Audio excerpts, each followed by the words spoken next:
Every year 8 मार्च को हम international women day celebrate करते हैं। सो इस टॉपिक को आप general study 1 society and general study 2 social justice के साथ रिलेट कर सकते हो। एंड टॉपिक है वुमेन एम्पावरमेंट। सो वुमेन का प्रेजेंट कंडीशन क्या है, वुमेन के कंडीशन में इंप्रूवमेंट हम कैसे लेके आ सकते हैं, और क्या क्या रीजन है जिसके वजह से वुमेन का कंडीशन अभी चैलेंजिंग है, तो उसको हम इस टॉपिक में डिस्कस करते हैं। तो अभी वर्ल्ड बैंक का एक रिपोर्ट आया और उस रिपोर्ट का नाम है world bank women business and law 2023 report, इसका नाम है। तो इसमें इन्होंने कहा कि इंडिया में जो लॉ है जो मेन को एम्प्लॉयमेंट प्रोवाइड करते हैं, लॉ है जो फीमेल को एम्प्लॉयमेंट प्रोवाइड करता है, तो फीमेल के लिए उतना सुटेबल नहीं है, जिसके वजह से लेस फीमेल जॉब कर रही है। तो law affecting Indian working women पे and pension do not provide equality with man. एक फैक्ट मैं आपको बताता हूँ, इंडिया में कोई मेल काम कर रहा है और सेम काम मेल कर रहा है, तो उसको जितना सैलरी मिलेगा उसका 40 to 70% फीमेल को मिलेगा। तो उसे मेल को अगर किसी काम के लिए 100 रुपया मिल रहा है तो फीमेल को 40 से 70 रुपये मिलेगा। तो वेज में डिस्क्रिमिनेशन है। नंबर 2 है, सपोज करो कि कोई मेल ऑफिस में रात को 11 बजे तक बैठ के काम कर रहा है, नोबडी है एनी प्रॉब्लम। लेकिन कोई फीमेल रात को 11 बजे तक बैठ के काम कर रही है, there will be lots of gossip, there will be question on her character. कोई मेल है रात को 11 बजे ऑफिस से निकल के रिक्शा लेके घर जा रहा है, उसके लिए पॉसिबल है। बट बहुत सारे इंडिया में रीजन ऐसे हैं जहाँ पे फीमेल के लिए सेफ्टी कंसर्न है रात के टाइम पे बाहर निकलना। सपोज कोई मेल है, वो होटल में चेकआउट कर लेता है, तो चेक इन कर लेता है तो कोई प्रॉब्लम नहीं है। लेकिन कोई फीमेल चेक इन करती है और अगर अकेले है तो then again people will doubt on her. तो हमारी कंट्री का एक तो ओवरऑल माइंडसेट आप देखो, और प्लस जो इंडस्ट्रीज में ऑफिसेज में हम कंडीशन क्रिएट करते हैं, वो कंडीशन भी फीमेल को फेवर नहीं कर रहा है। हमारा स्कोर है 74.4 स्कोर है।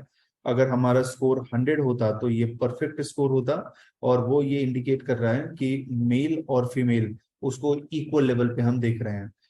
लेकिन स्कोर 74.4 है, तो means there is a bit of inequality. 8 indicator में इसको मेजर करते हैं। पूरे साउथ एशिया का स्कोर है 63.7 है, और इंडिया का स्कोर साउथ एशिया से अच्छा है। बट हमारा एक नेबरिंग कंट्री है नेपाल, उसमें 80.6 है, तो हमारा नेपाल से कम है। 190 इकोनॉमिक्स को इसमें कवर किया गया, जिसमें 14 कंट्रीज ने परफेक्ट 10 स्कोर किया। They are European country, Belgium, Canada American है, Denmark, France, Germany, Greece, Iceland, Ireland, Latvia, Luxembourg, Netherland, Portugal, Spain, Sweden. तो इनका जो है वो परफेक्ट 100 आया, विच मीन्स मेल और फीमेल के बीच में इक्वालिटी है। एक मैं कल का आपको ये बताता हूँ, न्यूज बताता हूँ कि जर्मनी का कैपिटल है बर्लिन है, और वहाँ पे कुछ स्विमिंग पूल है। तो स्विमिंग पूल में मेल जो है वो जैसे कि वो अपने चेस्ट को ओपन करके और जाके वहाँ पे बात कर सकते हैं। तो जस्ट उनको अपने प्राइवेट पार्ट्स को कवर करना है, बिलो देयर बेल्ट है ना, मतलब उनको कवर करना है। बट फीमेल के लिए ऐसा है कि they have to cover their chest also, and plus other, मतलब जो ये कहते हैं वेस्ट लाइन होता है उसको भी कवर करना है। तो कुछ ग्रुप वहां पे प्रोटेस्ट कर रहे थे, दे वर सेइंग कि नहीं, दिस इज अ डिस्क्रिमिनेटरी, कि आप सेम रूल्स मेल के ऊपर भी लगाओ फीमेल के ऊपर लगाओ। तो बर्लिन वर्ल्ड का पहला सिटी बना and Germany become the first country. वहां पे उन्होंने कहा कि ओके, जैसे मेल टॉपलेस जाते हैं स्विमिंग पूल में, पब्लिक स्विमिंग पूल में, और या तो गार्डन में उनको रेस्ट करना होता है तो दे कैन गो टॉपलेस, तो वैसे female can also go topless. तो यूरोपियन कंट्री में आप देखोगे तो there is a complete equality between male and female. But आप दूसरे रीजन में जाओगे, फॉर एग्जांपल आप अरब रीजन में चले जाओ, तो अरब रीजन में ह्यूज आपको इनइक्वालिटी दिखेगा। तो इसलिए यूरोपियन कंट्री वो ऐसे जेंडर इक्वालिटी के जितने भी इंडेक्स होते हैं, they score in a good manner. Positive क्या है इस रिपोर्ट का, तो हमारे कंट्री में अगर देखोगे तो वुमेन के लिए पॉजिटिव कंडीशन क्या क्या है। तो एक है फ्रीडम ऑफ मूवमेंट है। मैं कुछ एग्जांपल आपको बताऊं। आप दिल्ली में मेट्रो में ट्रैवल करोगे तो वहां पे देखना कि सीआईएसएफ के जवान जो हैं वो रेगुलर मूव करते रहते हैं। दिल्ली के अंदर बस के अंदर, अभी है कि नहीं मेरे को पता नहीं, बट पहले बस के अंदर एक बाउंसर होता था कि अगर बस के अंदर कोई फीमेल के साथ ईव टीजिंग करे, उनको डिस्टर्ब करे, तो वो फिर बाउंसर, और वो दिल्ली पुलिस के ही जवान होते थे, सिविल ड्रेस में वहां पे बैठे होते थे। तो ट्रांसपोर्टेशन में फीमेल के लिए हमने सेव किया है। अभी इनफैक्ट आप उबर ओला में देखोगे तो वहां पे भी हमने ऐसे फीचर डाले हैं कि कोई फीमेल अकेले ट्रैवल कर रही है और उनको कुछ गलत लगा तो तुरंत अपने मोबाइल से एक बटन प्रेस करेगी, वो इमरजेंसी अलार्म टाइप बटन होता है, और वो रिक्वायर्ड अथॉरिटी के पास चला जाएगा। Law affecting women decision to work, जैसे फॉर एग्जांपल गुजरात के अंदर आप देखोगे तो जितनी भी गवर्नमेंट वैकेंसीज आती है तो 1/3 हम वुमेन के लिए रिजर्व रखते हैं, तो वुमेन इससे इंकरेज होगी। यूपीएससी का फॉर्म फिल करना है तो नो डाउट 100 रुपीज का ही फॉर्म फिल करना है, बट फीमेल के लिए हमने फ्री रखा है कि सो रेट की कोई अगर इकोनॉमिक चैलेंज फेस कर रहा है तो उसके लिए इजी रहेगा पे करना। तो law affecting women decision to work, ये भी हमारे कंट्री में फेवरेबल है। And constraint related to marriages है, वो भी धीरे धीरे ब्रेक हो रहा है। जैसे पहले ऐसा था कि मैरिज के बाद वुमेन जो भी काम करेगी वो अपने हस्बैंड, अपने इन लॉ से पूछ के करेगी। अब इसमें बहुत सारा आप देखना कि डाइल्यूशन हो गया है। अब फीमेल भी अपने इंडिपेंडेंट डिसीजन ले रही है, हम उनको इनकरेज कर रहे हैं कि नहीं, जो आपको ठीक लग रहा है, जो आपका अंडरस्टैंडिंग है, उसके हिसाब से डिसीजन लो। पहले जो फीमेल है they were not ready, they were doing all the compromises. अभी ऐसा है कि वाई फीमेल कॉम्प्रोमाइजेस करे, मेल को भी कॉम्प्रोमाइजेस करना चाहिए।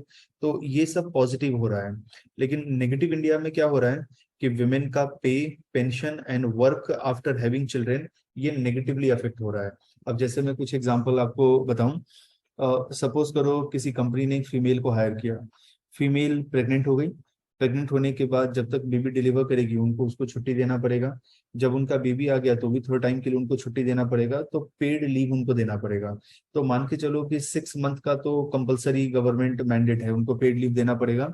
और एक मंथ में अगर वो 30,000 भी देते हैं तो 1.8 लाख उनका गया।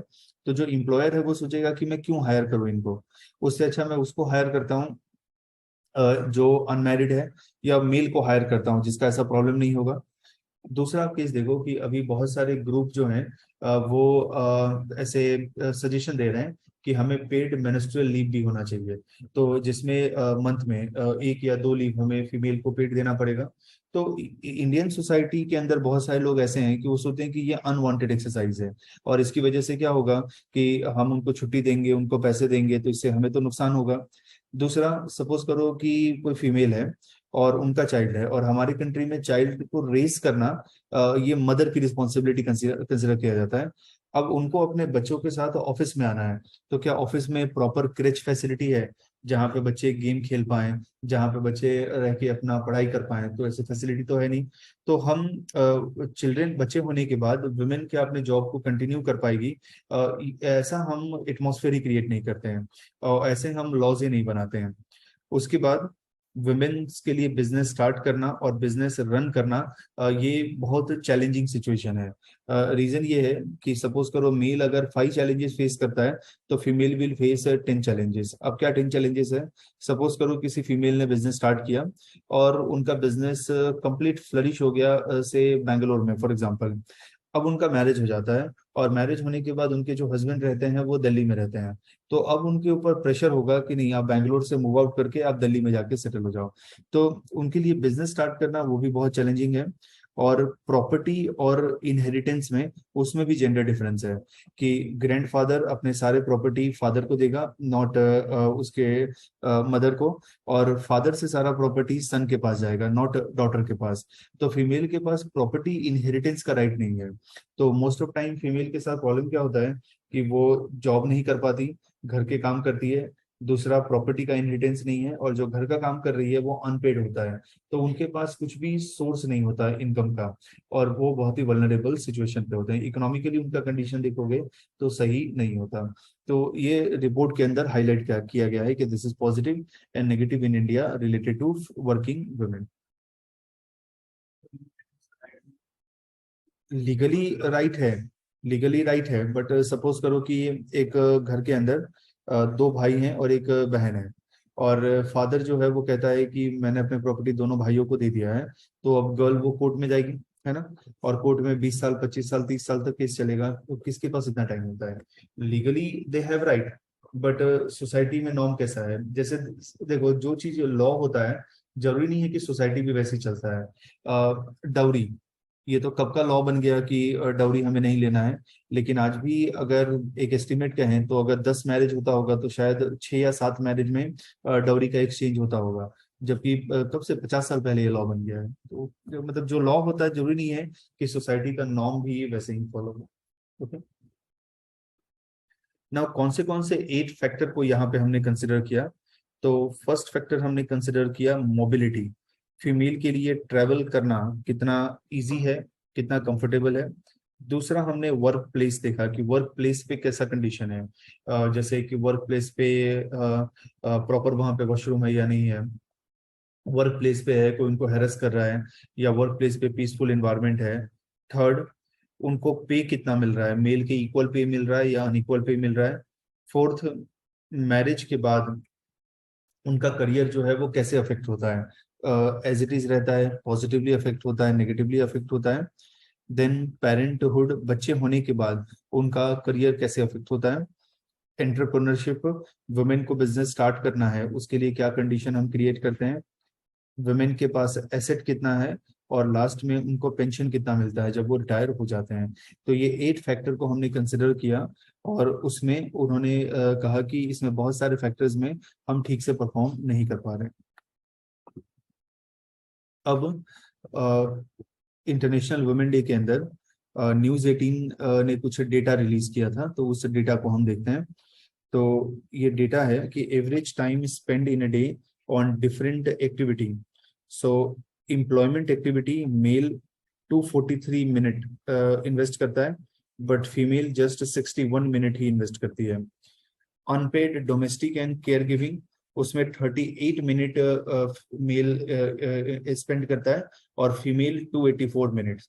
तो अब देखो कि जो अनपेड काम है वो फीमेल ज्यादा कर रही है, और जो पेड वर्क है वो मेल ज्यादा कर रहा है। लर्निंग में मेल 102 मिनट स्पेंड कर रहा है, और फीमेल 82 मिनट स्पेंड कर रही है। तो यहाँ पे मोरलेस आप इक्वल कंसिडर कर सकते हो।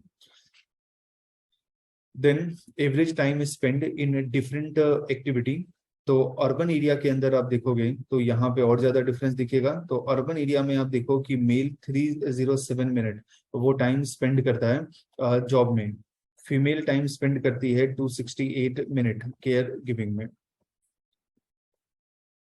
उसके बाद एम्प्लॉयमेंट में जेंडर गैप देखो, तो percentage of person participating in employment activity in a day, 15 to 59 year of age group. So 23 female rural area में पार्टिसिपेट कर रही है, 70 फीमेल अर्बन एरिया में 70 मेल पार्टिसिपेट कर रहा है रूरल एरिया में। अर्बन एरिया में 20 फीमेल पार्टिसिपेट कर रही है, और 73 मेल अर्बन एरिया में पार्टिसिपेट कर रहा है। तो आप वर्क पार्टिसिपेशन देखोगे तो वर्क पार्टिसिपेशन भी फीमेल का बहुत कम है। अगर मैं इसको सिंपल वे में कहूँ कि आउट ऑफ 5 वुमेन, एक वुमेन ही जॉब कर रही है, and out of 3 main, 2 main job कर रहे हैं। तो मेल का वर्क पार्टिसिपेशन ज्यादा है, फीमेल का वर्क पार्टिसिपेशन कम है। अनपेड वर्क में आप देखो तो 94% रूरल एरिया में फीमेल कर रही है, 89% अर्बन एरिया में फीमेल कर रही है, 24% मेल कर रहा है, एंड 31% मेल रूरल एरिया में कर रहा है। तो मेल अनपेड वर्क कम करता है, फीमेल पेड वर्क कम कर रही है। ना वुमेन चैलेंजेस क्या क्या फेस करती है? तो चैलेंजेस को, एक चैलेंज है कि हमारा जो चाइल्ड सेक्स रेशियो है वो बहुत कम है। चाइल्ड सेक्स रेशियो को हम डिफाइन करते हैं 0 to 6 ईयर एज में कितने नंबर ऑफ चाइल्ड बॉर्न होते हैं, और उसमें से बॉय चाइल्ड कितना है, गर्ल चाइल्ड कितना है। तो आप इंडियन सोसाइटी में देखोगे तो बॉय चाइल्ड का प्रेफरेंस है हमारे पास, और वो प्रेफरेंस क्या कहता है कि फैमिली के पास डॉटर है, और वो वेट करते हैं कि उनका नेक्स्ट चाइल्ड होना चाहिए, बॉय होना चाहिए। अगर वो बॉय नहीं है तो फीमेल क्रिटिसाइड होता है, फीमेल क्रिटिसाइड होता है। अब डेटा को हम देखते हैं, 1991 में जब सेंसस हुआ था तो for every 1000 boy between 0 to 6 year of age, 945 हमारे पास गर्ल चाइल्ड थी। देन ये 18 पॉइंट डिक्रीज हुआ 2001 के सेंसस में, एंड देन 2011 के सेंसस में फिर से 13 पॉइंट डिक्रीज हुआ। तो कंसिस्टेंट डिक्रीज है, यानी इंडियन सोसाइटी इकोनॉमिकली डेवलप हो रहा है, हम रिच हो रहे हैं, हमारा लिटरेसी रेट भी इंक्रीज हो रहा है, बट सन का preference it is not changing. और सन का प्रेफरेंस अब बहुत स्ट्रांग हो गया है कि पहले जैसे कि घर में 5 बच्चे थे तो चलो कि कोई लड़का हो जाएगा कोई लड़की हो जाएगा, लेकिन अब 2 बच्चे चाहिए, एक बच्चा चाहिए, तो नहीं, वो लड़का ही होना चाहिए। ये प्रेफरेंस हमारा इंक्रीज हो रहा है। तो child sex ratio day by day increase हो रहा है। अब इसके पीछे का रीजन क्या है? तो एक इकोनॉमिक रीजन है कि बॉय बाहर जाके काम करेगा, मजदूरी करेगा, मजदूरी करने के बाद पैसे लेके आएगा और उससे हमें फायदा होगा। लेकिन गर्ल का जब मैरिज होगा तो उसमें तो दहेज देना पड़ेगा, डॉरी देना पड़ेगा और बहुत सारे पैसे चले जाएंगे। देन सिक्योरिटी है। और बॉय का प्रेस्टीज है, उसका अपना प्रेस्टीज है। लेकिन गर्ल का जो प्रेस्टीज है वो पूरे फैमिली का प्रेस्टीज है। तो अगर गर्ल के साथ कुछ गलत हो गया या गर्ल ने कुछ गलत कर दिया तो पूरे फैमिली का नाम खराब होगा। बट बॉय ने कुछ गलत कर दिया तो जस्ट उसका ही नाम खराब होगा। तो इसके लिए भी लोग सोचते हैं कि जहाँ जो पीसफुल रीजन नहीं है, जहाँ पे क्राइम बहुत ज्यादा है या सेपरेटिज्म ज्यादा है, तो वहाँ पे गर्ल चाइल्ड प्रेफरेबल नहीं है। गर्ल का मैरिज हो जाएगा और वो अपने इन लॉज के वहां चली जाएगी। बट बॉय वो तो हमारे साथ ही रहेगा। वो बुढ़ापे का सहारा बनेगा, ओल्ड एज में हमें सपोर्ट देगा। तो ओल्ड एज में सपोर्ट देने के लिए भी हमें बॉय चाहिए तो होना चाहिए कि बुढ़ापे में कोई सहारा दे। उसके बाद आप अगर नॉर्थ इंडिया में देखोगे, मेरे को क्योंकि नॉर्थ इंडिया का एक्सपीरियंस है इसलिए मैं नॉर्थ का एग्जांपल दे रहा हूँ। आप दूसरे रीजन में भी देखोगे तो ऐसा आपको दिखेगा। तो कुछ फीमेल है, अगर उनके 2-3 गर्ल चाइल्ड है और वो बॉय चाइल्ड को बर्थ नहीं दे पा रही है तो उनके लिए एब्यूजिव वर्ड यूज किया जाता है। जबकि अगर आप बायोलॉजिकली देखोगे कि एक लेडी को बॉय चाइल्ड होना चाहिए या गर्ल चाइल्ड होना चाहिए, वो डिपेंड करता है कि उनका जो मेल पार्टनर है, उस मेल पार्टनर के बॉडी का कंपोजिशन कैसा है उस पर डिपेंड करता है। तो यानी अगर इसमें कोई रिस्पॉन्सिबल है बायोलॉजिकली तो वो male responsible, not female is responsible. But female को हम एक्यूज करते हैं, उनको एब्यूज करते हैं। तो सोशल रिकग्निशन के लिए भी हमें बॉय चाइल्ड चाहिए। उसके बाद से फैमिली जनरेशन को कैरी करना है। हम सबको लगता है कि हमारा जो जीन है वो बहुत ही यूनिक जीन है। जैसे कि पृथ्वीराज चौहान का है, मुगल्स का है, ब्रिटिशर का है। तो ये अगर आगे कैरी ऑन नहीं होगा तो प्रॉब्लम हो जाएगा, है ना, वर्ल्ड खत्म हो जाएगा। जैसे डायनासोर एक्सटिंक्ट हो गए वैसे हम भी एक्सटिंक्ट हो जाएंगे। तो हमें लगता है कि हमारा फैमिली जनरेशन आगे कौन लेके जाएगा, तो हमारा लड़का लेके जाएगा। तो इसीलिए फैमिली के लीनेज को आगे बढ़ाना है। बट कभी कभी लगता है क्यों बढ़ाना है ना। मतलब वो आदमी है से वो तंबाकू खाता है, दारू पीता है, 2 BHK का घर है, बैंक में हार्डली 1 लाख रुपए हैं, और उसके जनरेशन को आगे बढ़ा के करेंगे क्या? मतलब कोई फायदा नहीं होगा, नुकसान ही है वैसा। फिर हमारी कंट्री में एबॉर्शन को लेकर लॉ स्ट्रिक्ट नहीं है। एक मेरी नेबर है, तो एक एक्ट है पीसी एंड पीएनडीटी एक्ट 1994। तो इसके through pre conception and pre Nuttall diagnostic technique, simple language में कि मदर के बॉम्ब में चाइल्ड है और उसका जेंडर आपने किसी को बता दिया तो वो ऑफेंस है, और उसमें वो डॉक्टर का लाइसेंस भी चला जाएगा, उनको जेल भी हो जाएगा। तो बहुत जगह में कैसा होता है कि डॉक्टर भी यूनिक वे में रखते हैं। तो मेरी जो नेबर है तो उसने कहा कि उनका जो डॉक्टर है वो अहमदाबाद में डॉक्टर है। तो उसने मतलब वो जब चेक कराने गए तो उसके बाद उनको कहा कि "Okay, जो आपको चाहिए मतलब वो वही है यहाँ पे, है ना"। तो मीन्स जो लोग चेक कराने गए उनको लड़का चाहिए, और उसने तो ये तो नहीं बताया कि जेंडर क्या है, तो उन्होंने कहा कि जो आपको चाहिए वही है। तो और कितनी जगह पे क्या करते हैं कि जैसे कि आप सपोज करो कि मेल भगवान का नाम उन्होंने ले लिया तो यानी वो लड़का है, फीमेल भगवान का नाम ले लिया तो यानी वो लड़की है। तो ये हमने क्या किया कि यूनिक मेथड बनाया है जिसके थ्रू रिकॉग्नाइज करते हैं। तो एबॉर्शन को लेके लॉ हमारी कंट्री में उतना स्ट्रिक्ट नहीं है, तो जिसकी वजह से बहुत सारे लोग जो गर्ल चाइल्ड हैं तो गर्ल चाइल्ड का एबॉर्शन कराते हैं।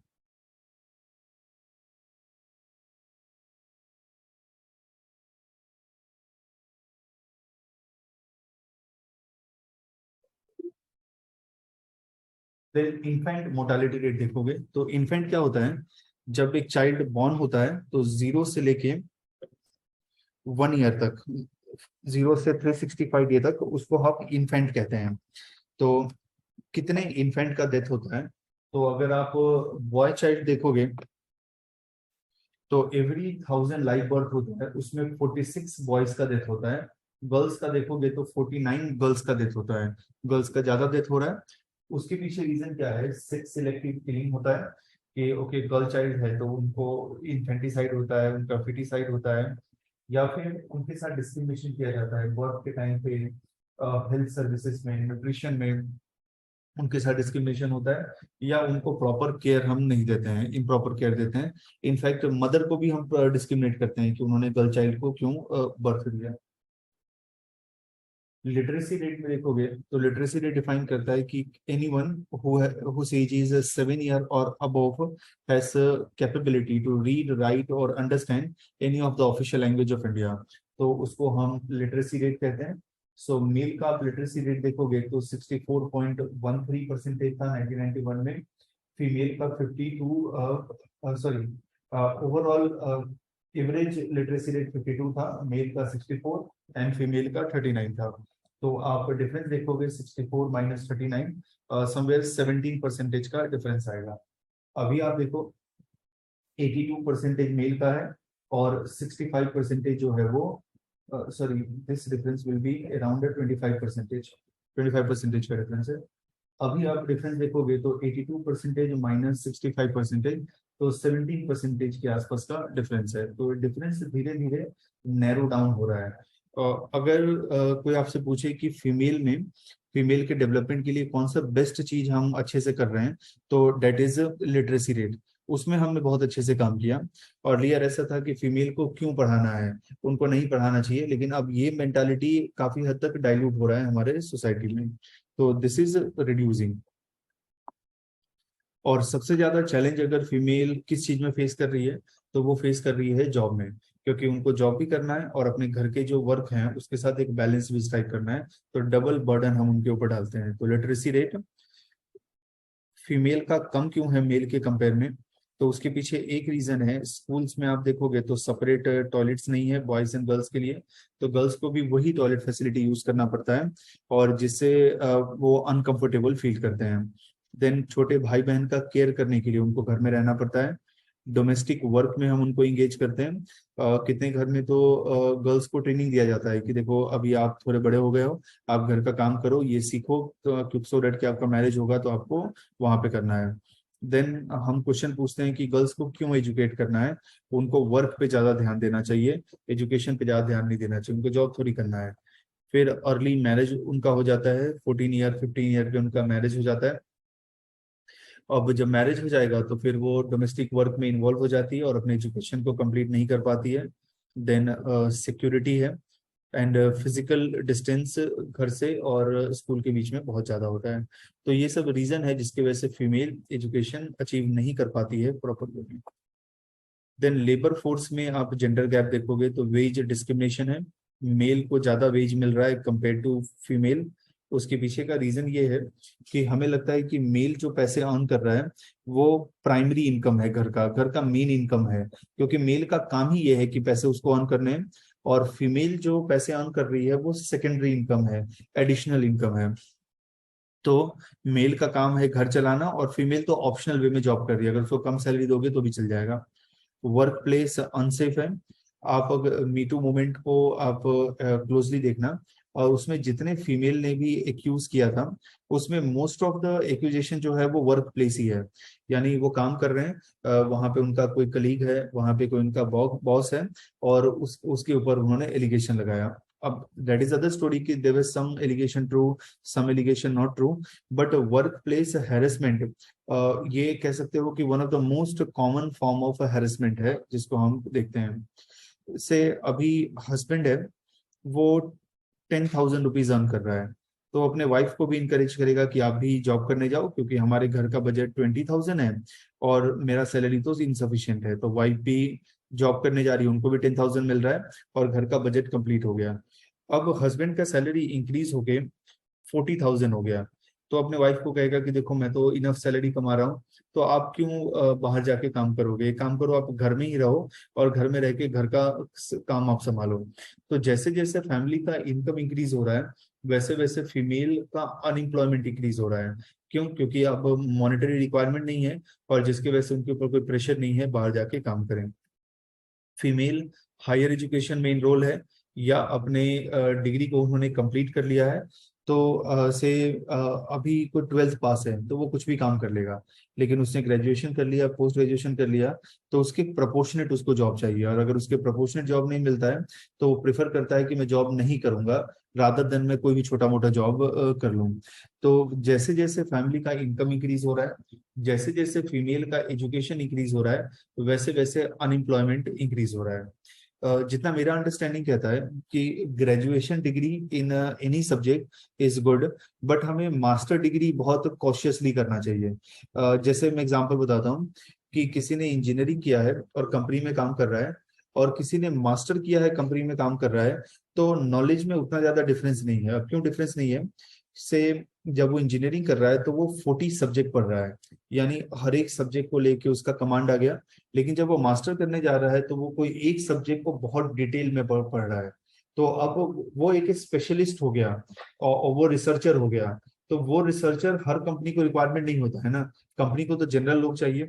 वैसे ही बीकॉम के बाद एमकॉम, बीसीए के बाद एमसीए, बीएससी के बाद एमएससी। तो जो हायर डिग्री होता है जितना लोग करेंगे तो उनका एक्सपेक्टेशन बढ़ेगा कि हमें ज्यादा सैलरी मिलना चाहिए, लेकिन उसके प्रोपोर्शनेट जॉब नहीं है ना, जॉब तो ग्रेजुएशन लेवल का है। तो हमें क्या करना चाहिए कि हायर डिग्री को ऐसा रखना चाहिए कि इसको थोड़ा हम टफ करें, इसके नंबर ऑफ सीट कम हो, कि जैसे ओके किसी को लेक्चरशिप में जाना है, किसी को रिसर्च में जाना है, हायर एजुकेशन में जाओ।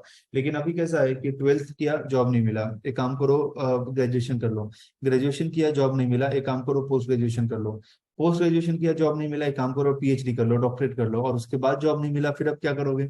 और फिर आप कहोगे कि देखो ग्रेजुएशन वाले को भी 20,000 मिल रहा है, मैं तो डॉक्टरेट हूँ मेरे को भी 20,000 मिल रहा है। लेकिन जरूरत ही नहीं है ना वहाँ पे डॉक्टरेट का, वहाँ ग्रेजुएशन वाले का ही जरूरत है। तो हायर एजुकेशन में जितना इनरोलमेंट होगा आफ्टर ग्रेजुएशन, उतना ही फीमेल का पार्टिसिपेशन रिड्यूस होगा, बिकॉज इस प्रोपोर्शनेट जॉब अवेलेबल नहीं होता ना। देन जेंडर बेस्ड वायलेंस है, फीमेल के साथ फिजिकल वायलेंस अगर होता है, मारपीट अगर होता है। अभी एक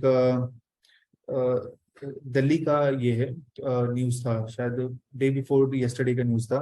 वो न्यूज ऐसा था कि एक गर्ल थी, वो ब्यूटी पार्लर में काम कर रही थी। तो उनका मैरिज हो गया, और हस्बैंड बहुत ही उनको एब्यूज करता था। तो एक दिन उन्होंने डिसाइड किया कि वो अपने हस्बैंड को छोड़ के अपने बच्चे को लेके कहीं और चली जाएगी। तो उन्होंने छोड़ के अपने बच्चे के साथ कहीं और चले गए। तो एक दूसरा पर्सन जो है उनके साथ उनका अफेयर हुआ, और वो उनका लिव इन पार्टनर बन गया, और वो भी इनको एब्यूज करता था। और एक पॉइंट ऑफ टाइम पे ऐसा हुआ कि उन्होंने इनको मतलब मार दिया, मतलब किल कर दिया, और किल करने के बाद बॉडी के पीसेस को मतलब बहुत छोटे छोटे पीसेस में इसने कट किए। ये दिल्ली एनसीआर का इशू है, अभी 2 दिन से न्यूज में ये चल रहा है। तो फिर उनके सिस्टर को मिसिंग रिपोर्ट उन्होंने फाइल किया, और उसके बाद उनके सिस्टर का जो ये था मीन्स स्टेटमेंट था, तो उसमें उन्होंने कहा कि मेरी सिस्टर ने ऑलरेडी एक एब्यूजिव रिलेशनशिप में थी, तो वो छोड़ के फिर इस रिलेशनशिप में आई, और यहाँ पे उससे ज्यादा इनको एब्यूज मिला। तो प्रॉब्लम ये है कि फिजिकल वायलेंस जो है वो फीमेल के साथ होता है, और कितनी बार फीमेल इसको रिकॉग्नाइज भी नहीं कर पाती है, और उनको लगता है कि ये नॉर्मल है। एक और मैं रेडियो पे एक साइकोलॉजिस्ट का सुन रहा था। तो वो साइकोलॉजिस्ट क्या कहता है कि कितनी बार फीमेल ऐसे वॉयलेंस को रेड फ्लैग ही नहीं कर पाती है। जैसे अभी उनके साथ वॉयलेंस हुआ, and then it will be followed by some series of favourable behaviour, और उसके बाद जो पार्टनर है वो कहेगा कि देखो ये गलती में हो गया, गुस्से में हो गया, अल्कोहल के इन्फ्लुएंस में हो गया, एक अब नेक्स्ट टाइम से रिपीट नहीं होगा, चलो आई एम सॉरी, अब नेक्स्ट टाइम से नहीं होगा, फिर से नेक्स्ट टाइम में होगा। और ऐसे करके जब बार बार होने लगता है तो देन उनको फिर ये नॉर्मल लगता है कि चलो कोई बात नहीं है ना, अभी हो गया, लेकिन फिर जब ये नॉर्मल होगा तो फिर ये सॉरी बोल देगा, खत्म कर देगा। लेकिन इसके लिए उनको रेड फ्लैग रेस करना चाहिए कि अच्छा this is enough, this is a boundary, अब इसके ज्यादा कोई करता है तो वो नहीं चलेगा। उसके बाद वर्बल वॉयलेंस होता है फीमेल के अगेंस्ट। वर्बल वॉयलेंस जैसे कि हम एब्यूजिव वर्ड यूज करते हैं, तो देखना कि मैक्सिमम हमारा एब्यूजिव वर्ड जो है वो फीमेल की तरफ डायरेक्टेड होता है, कि वेदर जो हमारे फीमेल रिलेटिव्स है वहां पे डायरेक्टेड होता है। सेक्सुअल वॉयलेंस होता है प्रोस्टिट्यूशन में, देवदासी में, स्लेवरी में, या बॉन्डेड लेबरर में फीमेल्स को हम रखते हैं। रीजन क्या है कि फीमेल के ऊपर वायलेंस क्यों होता है? तो उसके ऊपर रीजन है मेल का इनसिक्योरिटी है, मेल का सुपीरियर नेचर है। तो इसकी वजह से फीमेल के ऊपर वायलेंस अगर होता है, मेल को लगता है हम सुपीरियर हैं, हमारे पास राइट है, हम फीमेल के ऊपर वायलेंस कर सकते हैं, नोबडी कैन स्टॉप अस। तो अगर कुछ डेटा आप देखो, तो फीमेल के अगेंस्ट एवरी आर इंडिया में 26 क्राइम रिकॉर्ड होता है। ये एनसीआरबी का डेटा है, नेशनल क्राइम रिकॉर्ड ब्यूरो का। 26 क्राइम अकर होता है फीमेल के अगेंस्ट, तो उसमें से 10 में वो उनके हस्बैंड और रिलेटिव ही करते हैं, जो नोन होते हैं वही करते हैं। इनफैक्ट एनसीआरबी का ही डेटा है, जितने रेप इंडिया में होते हैं उसमें 70% रेप के केसेस में जो एक्यूज होता है वो नोन होता है विक्टिम के। या तो पहले उनके साथ काम करता था, या तो पहले उनके साथ अफेयर था, या उनके नेबरहुड में रहता था, मतलब कि कुछ भी हो सकता है। तो 70% केस में नोन पर्सन ही करता है। यानी अगर हम ऐसा सोचते हैं कि जो रेपिस्ट होता है वो क्रिमिनल कहीं से इमर्ज हुआ और इमर्ज होने के बाद ऐसा किया, तो this is a wrong understanding. Known person ही वो करता है। फिर 5 आउट ऑफ 26 क्राइम है उसको असॉल्ट के कैटेगरी में ले सकते हो। असॉल्ट मीन्स बहुत ही इंटेंस फॉर्म ऑफ क्राइम है। 3 out of 26 crime reported for kidnapping rape separately file होता है। Gang rape, kidnapping, then modesty को हार्म करना, तो ये जेंडर बेस्ड वायलेंस अगर होता है। और ये ऐसा नहीं है कि जो लोग कम अर्न कर रहे हैं या जो लोग स्लम में रहते हैं वहीं पे रेस्ट्रिक्टेड है। ये इनफैक्ट आप देखोगे बहुत सारे सोफिस्टिकेटेड जो सोसाइटी है वहां पे भी ऐसा होता है। एक अभी एग्जांपल बताता हूँ। एक हमारे पास ऑर्गेनाइजेशन है Delhi commission for women, DCW, और उसकी चीफ है स्वाति मालीवाल। तो अभी वुमेन्स डे पे एक इवेंट था, तो उसमें उन्होंने कहा कि मैं जब छोटी थी तो मेरे जो डैड थे वो मेरा सेक्सुअल हैरेसमेंट करते थे। ये उन्होंने कहा, और फिर उन्होंने ये कहा कि कितनी बार ऐसा होता था कि मेरे को समझ में नहीं आता था कि मैं किसको कहूँ कि मेरे साथ ये सेक्सुअल हैरेसमेंट हो रहा है। तो मोस्ट ऑफ द टाइम जो होता है वो क्लोज रिलेटिव होता है। और हम बच्चों को क्या करते हैं कि ऐसे प्रोटेक्टिव वे में रहते हैं कि उनको कहते हैं कि नहीं नहीं, ये सब किसी को बताना नहीं है, आप बताओगे तो फैमिली का नाम खराब होगा। लेकिन उससे उसके ऊपर साइकोलॉजिकली बहुत ज्यादा ट्रॉमा आता है। देन ह्यूमन डेवलपमेंट रिपोर्ट 2022 वो ये बताता है कि फीमेल का कंडीशन मेल के कंपेयर में कैसा है। तो उसके अंदर दो इंडेक्स वो फीमेल की कंडीशन को बताता है। एक है जेंडर इनइक्वालिटी इंडेक्स है, और एक है जेंडर डेवलपमेंट इंडेक्स। अब जेंडर इनइक्वालिटी इंडेक्स देखो, 162 कंट्री के लिए हम मेजर करते हैं, और उसमें इंडिया का रैंक 122 है। तो पीछे से अगर देखोगे तो इंडिया का 40th रैंक है, 40वां रैंक है बॉटम से। इसमें 3 पैरामीटर देखते हैं, एक हेल्थ देखते हैं, एक एम्पावरमेंट देखते हैं, और एक लेबर मार्केट देखते हैं। तो हेल्थ के अंदर जो हमारा मेटरनल मोर्टालिटी रेट है, सो इंडिया में अगर 1 लाख बच्चों का बर्थ हो रहा है, तो 1 लाख लाइव बर्थ के ऊपर कितने फीमेल का डेथ हो रहा है, तो डेट इज 133 फीमेल का डेथ हो रहा है। तो ये बहुत ह्यूज नंबर है। 15 to 19 ईयर एज ग्रुप में जितनी गर्ल्स है, तो अगर 1000 गर्ल्स को आप ले लो, 15 to 19 ईयर एज ग्रुप में है, उसमें से 17.2 गर्ल्स है वो बच्चे को बर्थ देती है। जबकि चाइल्ड मैरिज तो इंडिया में बैन है, किसी का से 18 साल पे मैरिज होगा तभी 19 साल पे बच्चा होगा ना। तो चाइल्ड मैरिज इंडिया में बैन है। देन ऑल्सो आप देखोगे तो एडोलसेंट बर्थ रेट में हम क्वाइट हाई हैं। तो every 1000 girls between 15 to 19 year of age, उसमें से 17 चाइल्ड को बर्थ देती है। तो हेल्थ में मैटरनल मोर्टालिटी रेट और एडोलसेंट बर्थ रेट को काउंट करते हैं।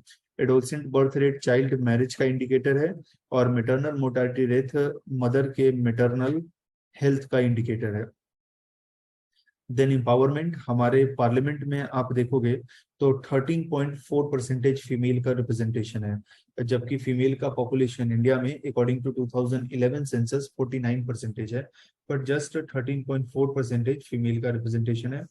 सेकेंडरी एजुकेशन में देखोगे तो मेल 53.8% एंड फीमेल 41.8% उनका रिप्रेजेंटेशन है। इंडिया के किसी भी स्कूल में चले जाओ, किसी भी कॉलेज में चले जाओ, किसी भी फैक्ट्री में चले जाओ, आपको मेल फीमेल रेशियो मेल के फेवर में मिलेगा, मोस्ट ऑफ जगह पे आपको मिलेगा। लेबर मार्केट में देखो, अगर 100 मेल है तो जिसमें से 70 लोग काम कर रहे हैं, 100 फीमेल है तो जिसमें से 19 लोग ही काम कर रहे हैं। तो ये हमारा लेबर फोर्स पार्टिसिपेशन रेट है। तो फीमेल का लेबर फोर्स पार्टिसिपेशन रेट बहुत ही लो है कंपेयर टू मेल। उसके बाद जेंडर डेवलपमेंट इंडेक्स आप देखो, इसमें health, education and standard of living को हम देखते हैं।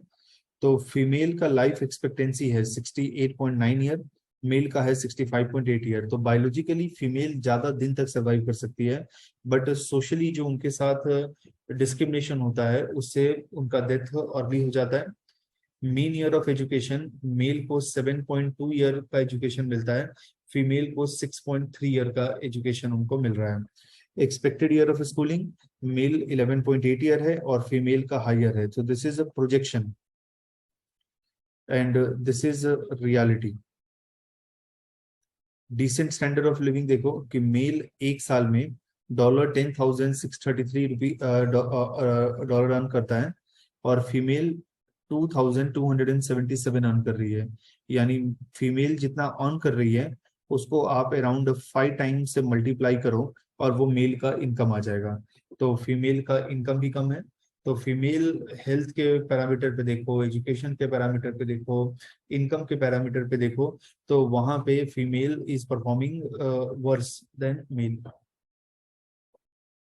नाउ क्या रीजन है जिसके वजह से वुमेन के प्रॉब्लम ओरिजिनेट होते हैं? तो ये एक कोटेशन है कि मेन का problem they are caused by men, but women problem they are caused by society. Society उनके लिए प्रॉब्लम क्रिएट करता है, सोसाइटी उनके लिए रोड ब्लॉक क्रिएट करता है।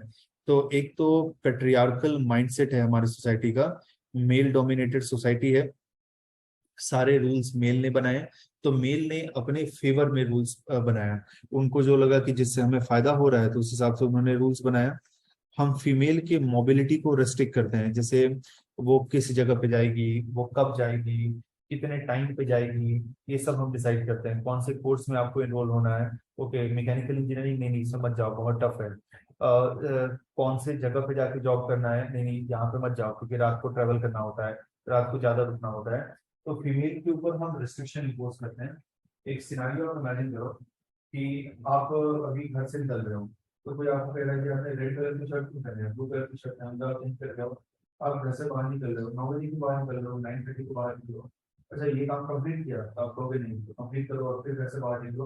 तो इतना रिस्ट्रिक्शन जब कोई आपके ऊपर इम्पोज करेगा तो अपना बेस्ट आप कैसे परफॉर्म कर पाओगे? तो perform best you need independence. तो फीमेल के ऊपर हम रिस्ट्रिक्शन इम्पोज करते हैं फिजिकली कि वो कब बाहर जाएगी, कहाँ जाएगी। सोशल रिस्ट्रिक्शन है, वो किसके साथ मैरिज करेगी, किस एज पे मैरिज करेगी, कब मैरिज करेगी। एजुकेशन पे और इकोनॉमी पे मींस कौन से जॉब करेगी, कौन से बिजनेस करेगी, उनके ऊपर हम रिस्ट्रिक्शन लगाते हैं। हेल्थ सर्विसेज हैं, उसका पुअर एंड अनइक्वल एक्सेस है फीमेल को। न्यूट्रिशन का पुअर एंड अनइक्वल एक्सेस है। जैसे आप देखना कि बहुत सारे हाउस होल्ड ऐसे हैं कि जहाँ पे मेल मेंबर लंच और डिनर कर लेंगे और उसके बाद फीमेल मेंबर लंच और डिनर करेगी। देन एजुकेशन है, देन एम्प्लॉयमेंट है। तो ये पुअर एंड अनइक्वल एक्सेस है। उसके बाद अर्बनाइजेशन है। तो अर्बनाइजेशन में इन्फ्लेशन है। तो जैसे कि जब फैमिली का बजट डिस्टर्ब हो जाता है तो सबसे पहले अगर कोई सेक्रीफाइस करता है तो फैमिली के फीमेल मेंबर सेक्रीफाइस करती है। तो अर्बन एरिया में जब इन्फ्लेशन इंक्रीज हुआ तो फीमेल को कॉम्प्रोमाइज करना पड़ेगा। अर्बन एरिया में सिक्योरिटी का प्रॉब्लम होता है, जैसे कि स्लम में छोटे से एरिया में बहुत ज्यादा लोग रहते हैं, या कुछ कम्युनिटी उनको सिक्योरिटी रिस्क होता है तो वो एक ही जगह पे रहते हैं, गेटोइजेशन होता है, तो वहां पे फीमेल के सिक्योरिटी का भी कंसर्न होता है। जैसे अभी होली के टाइम पे एक जापानीज लेडी थी, तो दिल्ली के दरियागंज में कुछ लोगों ने उनको जबरदस्ती पकड़ा और जबरदस्ती उनको रंग लगा दिया। तो होली फेस्टिवल है, ये हम सेलिब्रेट क्यों करते हैं, इसके पीछे का मैसेज क्या है? तो मैसेज बहुत ब्रॉड है, लेकिन अभी हम क्या करते हैं कि इसको जस्ट मॉलेस्टेशन करने के लिए यूज कर रहे हैं कि कोई अनविलिंग है उसके ऊपर आप वाटर बलून फेंक दो, कोई अनविलिंग है जबरदस्ती आप रंग लगा दो। अगर विलिंग है तो you play with them, but अगर वो विलिंग नहीं है तो why you are forcing someone. और इससे इमेजिन करो कि हमारा ग्लोबल इमेज कैसा होता होगा कि कोई टूरिस्ट इंडिया में आया, जबरदस्ती पकड़ के हमने उसको रंग लगा दिया। जैसे तो ऑस्ट्रेलियन प्राइम मिनिस्टर जो थे वो ठीक से अगर घूमते इंडिया में तो उनको ही पकड़ के कोई रंग वंग लगा देता है ना, फिर कहता कि बुरा मत मानो होली है ना, आप होली के टाइम पे इंडिया में आए हो। ये प्रिवेसी को अफेक्ट करता है। मेल के अंदर इनसिक्योरिटी होता है क्योंकि फीमेल को जॉब मिल रहा है, फीमेल वर्क कर रहे हैं, बट मेल वर्क नहीं कर रहे हैं, they are unemployed. Climate change की वजह से वुमेन को वाटर के सर्च में बहुत दूर जाना पड़ता है, उसके वजह से उनका टाइम काफी वेस्ट होता है, उनका हेल्थ खराब होता है। क्लाइमेट चेंज की वजह से एग्रीकल्चर ठीक से परफॉर्म नहीं कर रही है। एग्रीकल्चर ठीक से परफॉर्म नहीं कर रही है तो जिसके वजह से फार्मर्स के घर में इनकम कम आता है, और अगेन फीमेल को अपने रिक्वायरमेंट को कट शॉर्ट करना पड़ेगा। तो ये सारे रीजन है जिसकी वजह से वुमेन के प्रॉब्लम अकर होते हैं। देन एनर्जी है, आप बायोमास को फ्यूल की तरह यूज करोगे, जैसे चूल्हे में आप फूड कुक करते हो तो पहले आपको जंगल जाना है, जंगल जाके वहाँ पे वुड को कट करना है। उसके बाद आपको जैसे उसके ऊपर आप देखना कि जो बर्तन हम यूज करते हैं तो उस पर मड का एक हम लेयर लगा देते हैं सो दैट कि उसका ब्लैकनिंग ना हो। तो फूड कुक करने से पहले, फूड कुक करने के बाद बहुत सारा टाइम वहाँ पे वेस्ट होता है उसको क्लीन करने में। तो जो फूड 2 घंटे में कुक हो सकता था उसको हम 10 घंटे में कुक कर सकते हैं यहाँ पे चूल्हे में। काफी ज्यादा टाइम टेकिंग प्रोसेस होता है, तो इससे इनका हेल्थ नुकसान होता है। टाइम टेकिंग प्रोसेस है, और जंगल में जब ये वुड को कलेक्ट करने के लिए जाती है तो वहां पे इनके साथ हैरेसमेंट हो सकता है, मोलेस्टेशन हो सकता है, या कोई और वाइल्ड एनिमल है तो उससे इनको नुकसान होगा। देन आप मीडिया को देखो तो मीडिया फीमेल को ऑब्जेक्टिफाई करता है। अब जैसे कितने आप ऐड देखोगे तो ऐड ऐसा होता है कि एक डिओड्रेंट है, वो एक्टर एक डीओ लगाता है और सारे फीमेल काउंटर पार्ट उसके पास अट्रैक्टेड आ जाते हैं। अब डीओ का मतलब ऐसा पर्पस तो मतलब किसी ने सोचा भी नहीं होगा, है ना। डीओ है, कोई टायर यूज कर रहा है, से आपने नॉर्मल टायर अपने बाइक में लगाया, कोई भाव नहीं दे रहा है। आपने एक्स कंपनी का टायर लगाया और फिर देखना कि सारे के सारे फीमेल काउंटर पार्ट आपकी तरफ अट्रैक्ट हो गए। मतलब ये क्या है, तो हम फीमेल को ऑब्जेक्टिफाई करते हैं मीडिया में। और ये एक अभी सीरीज है, ये कॉलेज रोमांस रोमांस है। तो दिल्ली हाई कोर्ट में इसके ऊपर पिटीशन गया तो इसमें वल्गैरिटी बहुत था। तो वहां पे दिल्ली हाई कोर्ट में ये पूरा चल रहा था, है ना, कि मतलब जो सामने वाले थे वो बताना चाहते थे कि इसमें क्या क्या वल्गैरिटी है। तो फिर जज साहब ने कहा कि ये काम करो, मेरे को ईयरफोन दो, है ना, and then I will listen to this, है ना। तो बोले कि इतना इसमें वल्गर कंटेंट है कि मैं कोर्ट में सबके सामने इसको सुन भी नहीं सकता, है ना। तो फिर उन्होंने फिर डायरेक्ट किया कि आप क्यों ऐसा कंटेंट क्रिएट करते हो। एक और था, मेरे को याद नहीं आ रहा वो कौन सा सीरीज था। वो ऑल्ट बालाजी एक ओटीटी प्लेटफॉर्म है उसके ऊपर था। तो कोर्ट ने कहा कि आप इसको तुरंत यहाँ से हटाओ कि इसके अंदर बहुत ज्यादा न्यूडिटी है, ये मतलब अप्रोप्रिएट नहीं है। तो अभी कैसा है कि हम इकोनॉमिक रीजन की वजह से फीमेल को ऑब्जेक्टिफाई करते हैं। She is not an object जिसको आप ऑब्जेक्टिफाई कर रहे हो, तो ये रॉन्ग है। हम मूवीज में, सीरीज में हम वॉयलेंस को दिखाते हैं, और वो वॉयलेंस जो टीनेजर है, जो एडोलसेंट है, उसके ऊपर उसका नेगेटिव इम्पैक्ट होता है। तो जब वो देखेगा कि इतना बड़ा एक्टर जब वो फीमेल के ऊपर कोई भी कमेंट कर रहा है तो कोई देख नहीं रहा है, या फीमेल के ऊपर वॉयलेंस कर रहा है तो कोई क्रिटिसाइज नहीं कर रहा है, तो मैं भी कर सकता हूँ ना अपने घर में या अपने नेबरहुड में। ना वुमेन के प्रॉब्लम को हम कैसे सॉल्व कर सकते हैं, तो एक फाइनेंशियल इंक्लूजन से कर सकते हैं। तो हम उनको लोन दें, माइक्रो क्रेडिट दें, और उनको हम प्रॉपर्टी के राइट्स दें, तो जिसकी वजह से उनका इकोनॉमिक कंडीशन इंप्रूव होगा। उनका स्किल डेवलपमेंट हम करें, सेल्फ हेल्प ग्रुप का फॉर्मेशन करें, उनको सेल्फ डिफेंस का ट्रेनिंग दें। जैसे कि आप पुराने मूवीज में देखना तो जो मिथुन का, धर्मेंद्र का मूवी होता था कि कोई फीमेल के साथ कुछ गलत हो रहा है एंड वो चिल्लाएगी बचाओ बचाओ, एंड आउट ऑफ ब्लू कहीं से भी धर्मेंद्र मिथुन आ गया, है ना, और वो फिर उसको बचाएंगे, है ना। पर और इससे मैसेज क्या जाता था कि शी इज हेल्पलेस, और उनको बचाने के लिए जो है वो मतलब ऐसा ही कोई मतलब सॉलिड एक्टर चाहिए, है ना, बाकी नॉर्मल आदमी के बस की बात नहीं है। तो हमें उनको सेल्फ डिफेंस का ट्रेनिंग देना चाहिए, उनको बताना चाहिए कि आप अपने आप को डिफेंड कर सकते हो। आपके अंदर ये बिलीफ सिस्टम को इंस्टिल करो, किसी और की जरूरत नहीं है आपको। प्रॉपर हेल्थ सर्विसेज देना चाहिए, मैटरनिटी बेनिफिट होना चाहिए प्रॉपर, पेड लीव देना चाहिए during menstrual cycle, during pregnancy, during child bearing. Society को भी बिट सेंसिटिव होना पड़ेगा। देन इक्वल रेम्युनरेशन हमें उनको देना चाहिए कि सेम काम कर रहे हैं तो सेम सैलरी देना, कम सैलरी क्यों दे रहे हैं। तो इस तरीके से वुमेन की प्रॉब्लम को सॉल्व कर सकते हैं। देन हमें उनका रियल पॉलिटिकल इंपावरमेंट करना चाहिए। जैसे 50% पंचायत में हमने रिजर्वेशन रखा हुआ है फीमेल के लिए, लेकिन क्या होता है कि फीमेल के बदले मेल मेंबर वहां पे जो है वो रूल करते हैं, फीमेल तो बैकग्राउंड में रहती है। वुमेन ऑर्गेनाइजेशन में मेल मेंबरशिप हमें इनकरेज करना चाहिए, जेंडर बेस्ड बजटिंग करना चाहिए, और बच्चों के अंदर हमें चाइल्डहुड से वैल्यू इंस्टिल करना चाहिए।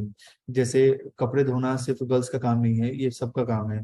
कुकिंग करना भी सबका काम है, तो ये वैल्यूज हमें डालना चाहिए। अभी एक एयरटेल का ऐड आता है, एयरटेल एक्सट्रीम का, जो उसका वाईफाई है उसका। तो वो ऐड मेरे को काफी यूनिक लगा और मीन्स काफी क्रिएटिव ऐड लगा। वो ऐड ऐसा है कि घर में चार लोग रह रहे हैं, हस्बैंड है, वाइफ है, सन है एंड डॉटर है। अब ये लोग क्या कर रहे हैं, इंटरनेट को, वाईफाई को यूज कर रहे हैं। तो जो डॉटर वाईफाई यूज कर रही है वो गेम खेलने के लिए यूज कर रही है। जो सन वाईफाई यूज कर रहा है तो वो देख रहा है कि इंटरनेट पे कुछ कुकिंग के वीडियो देख रहा है और किचन में फूड कुक कर रहा है। वाइफ वाईफाई यूज कर रही है, वो अपने ऑफिस के काम करने के लिए यूज कर रही है।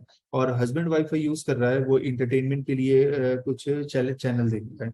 तो अब इसमें इन्होंने स्वैप कर दिया है ना, कि नॉर्मली क्या होता है कि गर्ल्स किचन में बिजी रहती है, बॉयज गेम खेलते रहते हैं, या मेल मेंबर ऑफिस का काम करते हैं। तो इन्होंने इसको स्वैप कर दिया। तो हमें लोगों को बताना चाहिए कि ऑफिस जाना ये सिर्फ मेल का काम नहीं है, फीमेल भी जा सकती है।